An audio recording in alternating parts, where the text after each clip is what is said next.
ಕೊಂಕಣ ರೈಲು ನಿಗಮದಲ್ಲಿ ಸಾಕಷ್ಟು ಹಣಕಾಸಿನ ಕ್ರೋಢೀಕರಣ ಆಗದ ಕಾರಣ ಅಭಿವೃದ್ಧಿಗೆ ತೊಡಕಾಗಿದ್ದು, ಭಾರತೀಯ ರೈಲ್ವೆಯೊಂದಿಗೆ ವಿಲೀನವಾದಲ್ಲಿ ಬದಲಾವಣೆ ಸಾಧ್ಯವಿದೆ. ಈ ನಿಟ್ಟಿನಲ್ಲಿ ಜನಾಭಿಪ್ರಾಯ ರೂಪುಗೊಳ್ಳಬೇಕಿದೆ ಎಂದು ಸಂಸದ ಕ್ಯಾಪ್ಟನ್ ಬ್ರಿಜೇಶ್ ಚೌಟ ಹೇಳಿದರು. ಸುರತ್ಕಲ್ ರೈಲು ನಿಲ್ದಾಣದಲ್ಲಿ ಕೊಂಕಣ ರೈಲ್ವೆ ನಿಗಮದಿಂದ ಬಿಡುಗಡೆಯಾದ 1.75 ಕೋಟಿ ರೂಪಾಯಿ ವೆಚ್ಚದಲ್ಲಿ ಪ್ಲಾಟ್ಫಾರ್ಮ್ ಅಭಿವೃದ್ಧಿಗೆ ಶಂಕುಸ್ಥಾಪನೆ ನೆರವೇರಿಸಿ ಅವರು ಮಾತನಾಡಿದರು. ಕೊಂಕಣ ರೈಲ್ವೆಯನ್ನು ಮೇಲ್ದರ್ಜೆಗೆ ಏರಿಸಲು ಆರ್ಥಿಕ ಸಮಸ್ಯೆ ಎದುರಾಗಿರುವುದರಿಂದ ಭಾರತೀಯ ರೈಲ್ವೆಯೊಂದಿಗೆ ಇದನ್ನು ವಿಲೀನ ಮಾಡಲು ಪೂರಕ ಕ್ರಮಕ್ಕೆ ರೈಲ್ವೆ ಸಚಿವ ಸೋಮಣ್ಣ ಅವರಲ್ಲಿ ಮನವಿ ಮಾಡಲಾಗಿದೆ. ರಾಜ್ಯ ಸರ್ಕಾರದ ಪಾಲು ಇದರಲ್ಲಿ ಇರುವುದರಿಂದ ರಾಜ್ಯ ಸಹಕಾರವು ಅಗತ್ಯವಾಗಿದೆ ಎಂದರು. ಪ್ರಾಯಶಃ ಕೊಂಕಣ ರೈಲ್ವೆ ಪ್ರಾರಂಭ ಆಗಿರುವುದರಿಂದ ಇದೊಂದು ಎಲ್ಲ ರೈಲ್ವೆ ಯಾತ್ರಿಕರ ಮತ್ತು ಸಾರ್ವಜನಿಕರ ಬೇಡಿಕೆಯಾಗಿತ್ತು. ಕೊಂಕಣ ರೈಲ್ವೆ ಪ್ರಾರಂಭ ಆಗುವ ತೋಕೂರು ನಂತರ ಸಿಗುವಂತ ಮೊದಲನೇ ಸ್ಟೇಷನ್ ಸುರತ್ಕಲ್ ಸ್ಟೇಷನ್. ಹಾಗಾಗಿ ಸುರತ್ಕಲ್ನ ಸ್ಟೇಷನ್ ಅಭಿವೃದ್ಧಿ ಆಗಬೇಕು. ಸುರತ್ಕಲ್ನ ಸ್ಟೇಷನ್ ಮಂಗಳೂರು ನಗರದವರಿಗೆಲ್ಲ, ಇಡೀ ದಕ್ಷಿಣ ಕನ್ನಡ ಮತ್ತು ಉಡುಪಿಯ ಕೆಲವು ಭಾಗದವರಿಗೂ ಕೂಡ ಸುರತ್ಕಲ್ನಿಂದ ಬಂದು ಸೌತ್ ಇಂದ ಬರುವಂತ ಎಲ್ಲ ರೈಲುಗಳು ಮತ್ತು ಈಸ್ಟ್ ಇಂದ ಬರುವಂತ ಎಲ್ಲ ರೈಲುಗಳು ಉತ್ತರಕ್ಕೆ ಹೋಗಬೇಕಾದ್ರೆ ಸುರತ್ಕಲ್ ಅದಕ್ಕೊಂದು ಪ್ರಮುಖ ಜಂಕ್ಷನ್ ಆಗಿ ಮುಂದಿನ ದಿವಸಗಳಲ್ಲಿ ಅಭಿವೃದ್ಧಿ ಪಡಿಸಬೇಕು ಅನ್ನುವಂಥದ್ದು ನನ್ನ ವೈಯಕ್ತಿಕ ಕಲ್ಪನೆಯೂ ಹೌದು. ಹಾಗಾಗಿ ಕೊಂಕಣ ರೈಲ್ವೆ ಸಮಸ್ಯೆ ಎಲ್ರಿಗೂ ಗೊತ್ತಿದೆ. ಕೊಂಕಣ ರೈಲ್ವೆ RRM ಅವರಿಗೂ ಗೊತ್ತಿದೆ, CMD ಅವರಿಗೂ ಗೊತ್ತಿದೆ.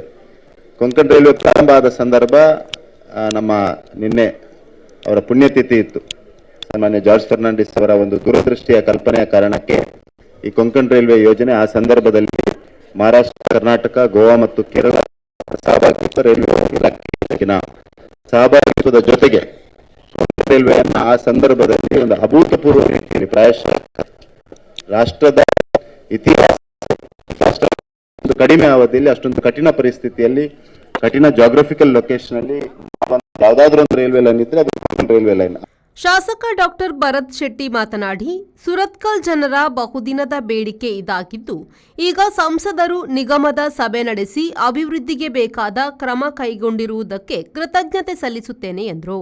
ನಾವು ಇದರಿಂದ ಹಿಂದೆ ಮೂಡದಿಂದ ಒಂದ್ಸತಿ ಫಂಡ್ ಹಾಕಿ ಬೇರೆ ಬೇರೆ ಕಾರಣದಿಂದ ರಿಜೆಕ್ಟ್ ಆಗಿತ್ತು. ಹಾಗಾಗಿ ಸಂಸದ ಹತ್ರ ಹೇಳಿದೆ, ಏನಾದರೂ ಮಾಡಿ ಇದೊಂದು ಸ್ಟೇಷನ್ ಅನ್ನ ಇಂಪ್ರೂವ್ಮೆಂಟ್ ಮಾಡಿ ಕೊಡಿ ಅನ್ನೋಂಥ ಮಾತನ್ನು ಹೇಳಿದಾಗ ಸಂಸದರು ಇದನ್ನ ಬಹಳ ಒಳ್ಳೆ ರೀತಿಯಿಂದ ಫಾಲೋಅಪ್ ಮಾಡಿ 72 ಕೋಟಿಯನ್ನ ಪುನಃ ನಾವು ಹೇಳಿದ್ವಿ. 72 ಕೋಟಿ ಅವರೇ ಹೇಳಿದ್ರು 72 ಕೋಟಿ ಸಾಕಾಗುದಿಲ್ಲ ಅಂತ.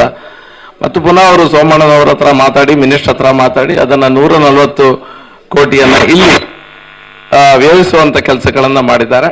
ಹಾಗಾಗಿ ನಾನು ಎಲ್ಲರ ಪರವಾಗಿ ಎಷ್ಟೋ ವರ್ಷಗಳ ಕನಸನ್ನು ನನಸು ಮಾಡುವಂತ ಪ್ರಯತ್ನ ನಾವೇನ್ ಮಾಡ್ತಾ ಇದ್ದೇವೆ ಅದನ್ನ ನನಸು ಮಾಡುವಂತ ಕೆಲಸ ನಮ್ಮ ಹೊಸ ಸಂಸದರು, ಯುವ ನಾಯಕರು ಮಾಡಿದ್ದಾರೆ.